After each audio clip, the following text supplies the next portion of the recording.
ভূপেন দা আসলতে যদিও কংগ্ৰেছ দলৰ ৰাজ্যিক সভাপতি ভূপেন দাৰ কোনো ধৰণৰ পাৱাৰ নাই ২৬ৰ কাৰণে কংগ্ৰেছে আমাৰ লগত বুজাবুজি কৰক নকৰিলে আপোনালোকে উজনি অসমত এটাও সিট নাপায় যদি আপোনালোকে আমাৰ লগত ৰাইজৰ দলৰ লগত ২৬ত বুজাবুজি নকৰে উজনিত আপোনালোকে গুল্লা পাব গুল্লা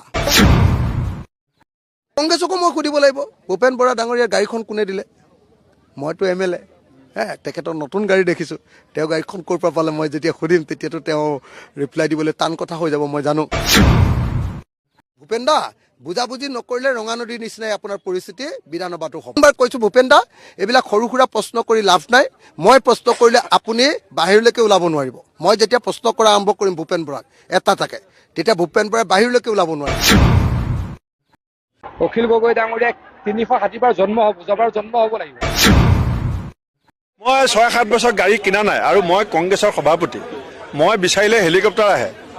আপোনালোকে নিজে দেখিছে মই বিচাৰিলে উৰাজাহাজ আহে নাই মুখ্যমন্ত্ৰীৰ ওপৰত অসমৰ জিলাই জিলাই কেছ দিম মোক কি ২৪ ঘণ্টা সময় দিব লাগে জাষ্টিছ বিপ্লৱ শৰ্মাক মোক ফাল্টু ভাবিছে নেকি নিজকে কৈছে যে মই ফাল্টু নেকি माँ के 1400 और बोलो जब यहाँ वोट देवे वहाँ वोट देवे माँ के 1400 आज तक बेदर पर से कितना मिलेला मुझे बाल मिलेला नहीं मिलेला तो बाल नहीं आदमी सबका धन दिनेला लाड़ आदमी सब का देला मुझे की बाल देला माँ के 1400 वही कौन देला बाल मिलेला ভূপেন দা আসলতে যদিও কংগ্ৰেছ দলৰ ৰাজ্যিক সভাপতি ভূপেন দাৰ কোনো ধৰণৰ পাৱাৰ নাই ২৬ৰ কাৰণে কংগ্ৰেছে আমাৰ লগত বুজাবুজি কৰক নকৰিলে আপোনালোকে উজনি অসমত এটাও সিট নাপায় যদি আপোনালোকে আমাৰ লগত ৰাইজৰ দলৰ লগত ২৬ত বুজাবুজি নকৰে উজনিত আপোনালোকে গুল্লা পাব গুল্লা কংগ্ৰেছকো মই সুধিব লাগিব ভূপেন বৰা ডাঙৰীয়াৰ গাড়ীখন কোনে দিলে মইতো এমএলএ তেখেতৰ নতুন গাড়ী দেখিছোঁ তেওঁ গাড়ীখন ক'ৰ পৰা পালে মই যেতিয়া সুধিম তেতিয়াতো তেওঁ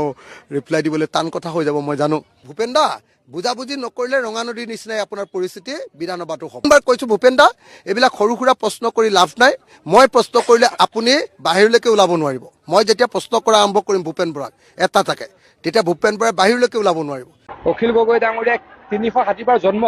জন্ম হ'ব লাগিব তেনেকৈ যদি অখিল গগৈ ডাঙৰীয়া যদি কৈছে ৩৬০ বাৰ হিমন্ত বিশ্ব শৰ্মা ডাঙৰীয়াক জেললৈ পঠাব অখিল গগৈ ডাঙৰীয়া ৩৬০ বাৰ জন্ম হ'ব মই ৬-৭ বছৰ গাড়ী কিনা নাই আৰু মই কংগ্ৰেছৰ সভাপতি মই বিচাৰিলে হেলিকপ্টাৰ আহে আপোনালোকে নিজে দেখিছে মই বিচাৰিলে উৰাজাহাজ আহে গাড়ী কি ডাঙৰ কথা কংগ্ৰেছৰ কাৰণে নাই মুখ্যমন্ত্ৰীৰ ওপৰত অসমৰ জিলাই জিলাই কেছ দিম মুখ্যমন্ত্ৰী অহংকাৰী হৈছে ১৫ বছৰে কংগ্ৰেছৰ দিনত চাকৰি পোৱা অংগনবাদী কৰ্মী আশা কৰ্মী নাৰ্ছসকলক কলেজৰ প্ৰফেচাৰসকলক এচিএছ অফিচাৰসকলক ইউনিভাৰ্চিটি প্ৰফেচাৰসকলক যি ধৰণে তেওঁ শিক্ষয়িত্ৰীসকলক যিটো বদনাম দিছে সমাজত তেওঁলোকৰ প্ৰতি সন্দেহ আৰু অবিশ্বাসৰ বাতাবৰণ সৃষ্টি কৰিবৰ কাৰণে কংগ্ৰেছৰ দিনত চাকৰি পোৱা মহিলাসকলৰ প্ৰতি মুখ্যমন্ত্ৰীৰ যিটো অপমানসূচক মন্তব্য এইটো মই কৈছিলোঁ যে মুখ্যমন্ত্ৰীয়ে ২৪ ঘণ্টাৰ ভিতৰত মাফ খুজিব লাগিব আজি মুখ্যমন্ত্ৰীয়ে কৈছে যে মই ফাল্টু নেকি নে মিছা উল্টা আকৌ মোৰ ফালে কাৰ পোনাই ২৪ ঘণ্টা সময় আছে আপোনাক ২৪ ঘণ্টা সময় দিছে মোক কি ২৪ ঘণ্টা সময় দিব লাগে জাষ্টিছ বিপ্লৱ শৰ্মাক মইতো নিজৰ কথা কোৱা নাই বিপ্লৱ শৰ্মা কমিটিৰ ৰিপৰ্টহে পঢ়িছোঁ ৰাকেশ পালৰ মাকৰ ষ্টেটমেণ্টহে মই পঢ়িছোঁ মোক কি সময় দিয়ে মোক ফাল্টু ভাবিছে নেকি ভূপেন বৰাই কৈ আছে মোক কি সময় দিয়ে মই এতিয়া যেতিয়া কেছ ঢালিম কংগ্ৰেছ নিজকে কৈছে যে মই ফাল্টু নেকি এই এনেকুৱা অহংকাৰ ৰাৱণৰ হৈছিলে ৰাৱণ ফাল্টু নাছিল কিন্তু অহংকাৰী আছিল দুৰ্যোধন ফাল্টু নাছিল কিন্তু অহংকাৰী আছিল আৰু সেই অহংকাৰৰ যিটো পতন ঘটিলে এই হিমন্ত বিশ্ব শৰ্মাৰো সেইটো পতন ঘটিব তেওঁ কৈছে যে মাকৰ গাখীৰ খাই ডাঙৰ মই কংগ্ৰেছৰ ভয় নাখাওঁ মই মাৰ গাখীৰ খাই জন্ম হৈছোঁ আৰু মুখ্যমন্ত্ৰীয়ে এনেকৈ ভাবিব নালাগে আমিও আমুল তাজা খাই পেলাই ডাঙৰ হোৱা নাই আমিও আমুল তাজা খাই ডাঙৰ হোৱা নাই আমি ভয় কৰা মানুহ নহয় অসমৰ মানুহৰ স্বাৰ্থত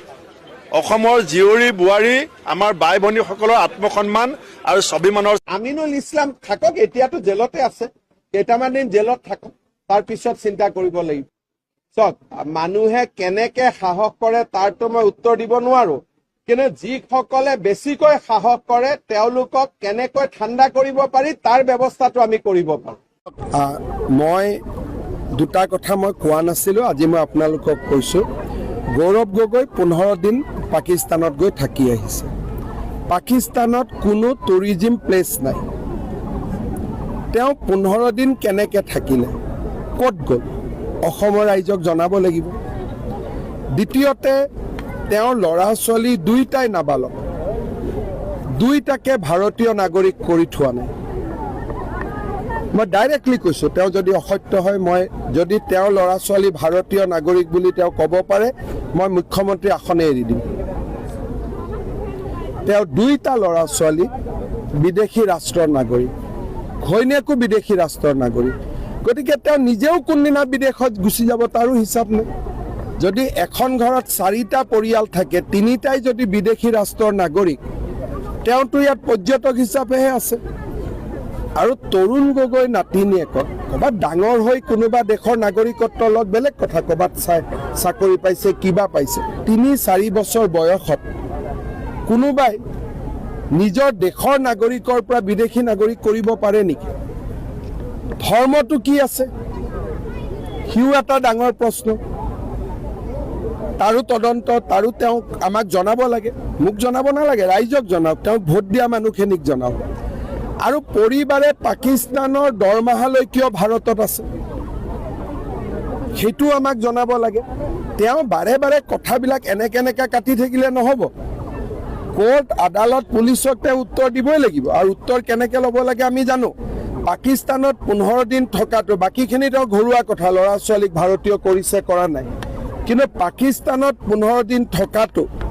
আমি সহজভাৱে নলওঁ। আৰু এবাৰ পাকিস্তানত যোৱাটো মই জানো, আৰু গৈছে নেকি এতিয়া জানিব পৰা নাই, কাৰণ তেওঁ নিজৰ পাছপৰ্টখন ইজৰাইলত হেৰুৱাই দিছিলে। গতিকে মোৰতো সন্দেহ হয় 2-3বাৰ গৈছিলে। এবাৰৰ খবৰ মই পাওঁ, বাকী পোৱা নাই, কাৰণ তেওঁ অৰিজিনেল পাছপৰ্টখন ইজৰাইলত হেৰুৱাই দিছিলে। আশা কৰ্মীৰ দৰমহা বাঢ়িব, অংগনবাদী কৰ্মীৰ বাঢ়িব, সহায়িকাৰ বাঢ়িব, ৰান্ধনীৰ বাঢ়িব, টিউটৰৰ বাঢ়িব। আৰু আমাৰ প্ৰাদেশিকৰণৰ সমস্যাও বহু পৰিমাণে লাঘৱ হ'ব। নতুনকৈ আৰু প্ৰাদেশিকৰণ। मुखे दायित्व घर ना आज तक देखिए बेदुआ पुलिस नहीं मिला था मुखे माँ के 14 सब और बोलो तो यहाँ वोट देवे वहाँ वोट देवे माँ के 14 सब आज तक बेदुआ पुलिस नहीं कितना मिलेला मुखे बाल मिलेला नहीं मिलेला तो बाल नहीं आदमी सबके धन चिनेला लड़ आदमी सब के देला मुखे की बाल देला माँ के 14 सब वही कोनो देला